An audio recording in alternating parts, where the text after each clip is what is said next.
This is our third or fourth season, my fourth season here as the head coach at San Diego State, taking over 3 years ago. And it's been, this year is a good year for us. We had a very good recruiting class coming in. You know, I've already, in my experience, had come here after being at Georgetown, having made 2 Olympic teams. I was in Sydney and in Athens and winning 5 national championships. And so coming here to San Diego State, and being able to take this program from where it was to the direction we're going, I think that this year's cross-country meet, probably with the recruiting class that we have, is going to be one of our better seasons and better meets this year. What we try to do, what we want to do, if any of you guys are in here are runners, we have something called a community 5K, which is trying to make sure that San Diego is a great running community. I know we all love football, but it's also a very good running community. And so being able to bring the community, San Diego State community, but the San Diego running community at large, to Balboa Park for our cross-country meet this year for a 5K race is probably one of the more exciting things. That's not more exciting, but just as exciting for us at this year's Aztec Invitational. We have a couple of seniors on the team, 2 of which have been, all Mountain West academically and all Mountain West athletically. We have several freshmen on the team this year from the local California area, Northern California, Southern California, kid from Oregon. So we have a girl on the team who's Chelsea Carruthers, who's number 4 in the state this year for California, is on the team this year. So we went out and did a really good job recruiting for our cross-country team. This might be the best distance class that we've had here since I've been coaching. And if I look back over the last 16 years, it's probably the best class we've had, since in about 20 years for San Diego State on the distance side. Track and field, we do a really good job here, being ranked, 10 in the country last year, having a national champion. And I think that what we're doing with the cross-country program is now we're able to move that forward. We've moved our track and field program forward pretty far in the last 3 years, and now our cross-country team could use that attention to begin to develop some athletes and develop, a national, more likely first a conference presence and then a national presence in the distances. Sheila, where did the idea come to pair the community event with the invitational? Well, I lived in San Diego. Before I left to go to Georgetown, I lived at the Olympic Training Center for 3.5 years down in Chula Vista. And then I left and I came back. And one of the things that I thought was missing was just we have the running, like the collegiate, we have a lot of colleges here. The collegiate community knows about, running in San Diego State, but being able to have a presence outside of just our local area was really important because, it's very hard for a sport like cross country or track and field to get any recognition. But there's a lot. We have the Rock and Roll Marathon here. We have the Carlsbad Marathon here. We have a lot of runners in San Diego, and just to be able to sort of pull them and people get connected to the program just makes it, a much better experience for everybody. It's fun. Can you just kind of talk about the development of the team that you've seen since taking over? Well, primarily, I think what's the biggest change I think that I've seen when I came here to San Diego State that I wanted to do is to change the culture. I think that's the same with a lot of really good coaches. I've been around some really high-level people in the sport, and I've had the opportunity to compete at a high level, and I know that what makes a team or a program or institution successful has a lot to do with cultivating a culture of excellence and a culture of success.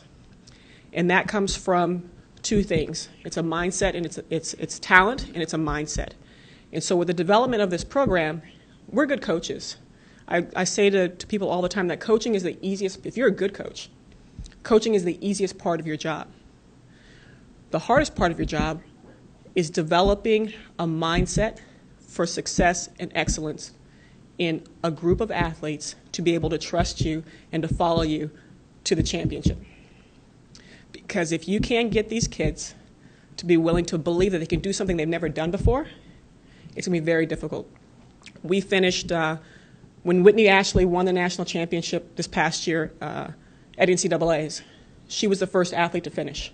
Once Whitney won, everyone's attitude changed immediately. I come back to campus, The people who didn't make nationals are out there on the track working out on their own. It's cultivating a mindset with talent and an attitude about excellence and success and getting kids to believe they can do things they've never done before. How much did you enjoy the Olympics? I'll tell you what, I wish I was in London. You know, I've been to 2 Olympic Games, and Sydney was by far, I went to Athens and I went to Sydney. Athens was, it was okay. It was the I don't know Olympics. Athens was okay. Sydney was a blast. I watched London, and I thought, God, that's one big party. You know, that's one big party was London. And I wish, you know, all my friends are there. I'm looking on Facebook and, you know, getting messages, and I'm thinking, God, I wish I would have just went to watch so I could just be a part of the party. Which was a good thing and a bad thing. You know, I heard reports back that it was too much fun on some end, but on the other end, it's a little too much fun, a little less focus than we've had before in the past. But it was cool. I would say that of the 2 Olympics between Athens and Sydney, that Sydney, Australia was by far very well organized and a lot of fun to be at. Would you expect a lot of kids to be motivated? Do you kind of see a cycle, Sheila, of when Olympics happens and as well as U.S. women did, particularly in track, that would you expect to see that flow to you?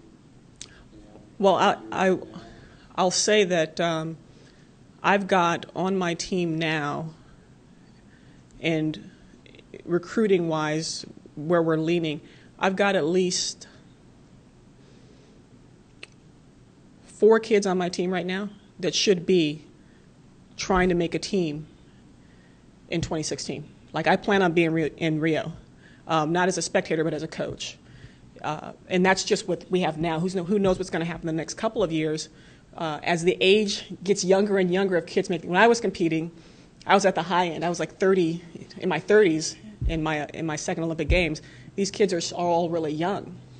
But I have about 4 girls on my team right now that 3 of them for sure, we should make Rio. We should be at the Olympic trials, and we should be one of the top 3 candidates at the Olympic trials trying to make the team. That's what we're set up to do. That's what we plan to do. That's what our goal is. So for us, you know, in the United States, track and field is every 4 years for the common person. It's not like, you know, we have world championships, we have different championships each year, but the general public only pays attention to a sport like track and field at the Olympic Games. So it's 4 years in between. You guys are all excited, and you know, you're happy. It's, you know, track and field. We got to click. We got to watch. We want to watch Usain Bolt do the, you know, watch Mo Farah. You want to do all that. But in between that, though, there's some steps that go along. There's a lot of planning that goes to that. And so this next Olympic Games in Rio is where, for me at San Diego State, understanding that I'm a college coach that has been fortunate enough to bring resources and relationships and an understanding of what it takes to make a team and to compete at a high level. So that in turn means that I'm going out and I'm recruiting athletes and I'm attracting people who have those same goals and have those same aspirations, which helps our program. I think that's part of what's helped us move forward so quickly is that, you know, it's a mentality. You got to have a mindset and a mentality that matches mine. And so when I go out and I recruit, I'm trying to find those people who have the same mentality that I have toward winning and toward trying to achieve on the highest level. How much does your success in track and field impact your recruiting in cross country? What I've done this year, and I have to be careful because I'm too blunt at times.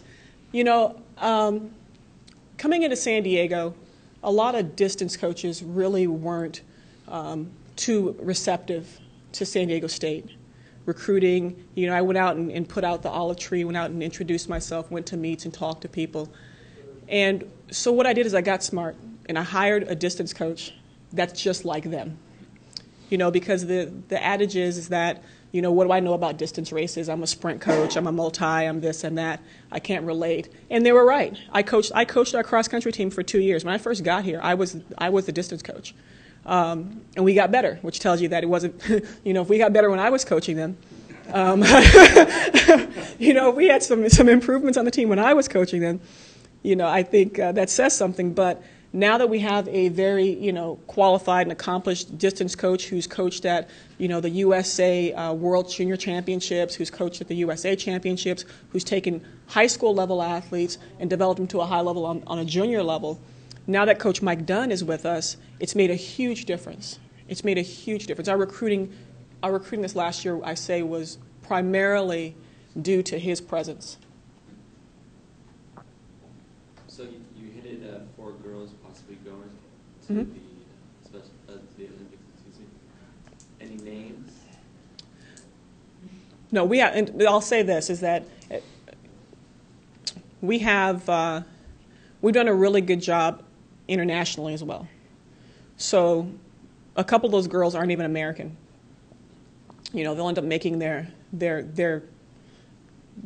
national team and Olympic team, whether it be a world championship team. A couple of those girls aren't Americans. But I don't want to hint. I think that Whitney Ashley has a shot. She just graduated, has a shot in 2016.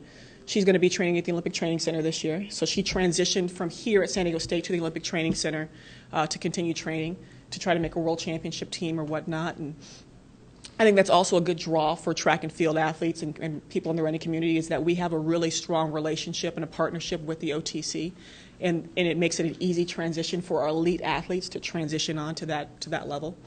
So I don't want to give any names. I don't want to put too much pressure on anybody,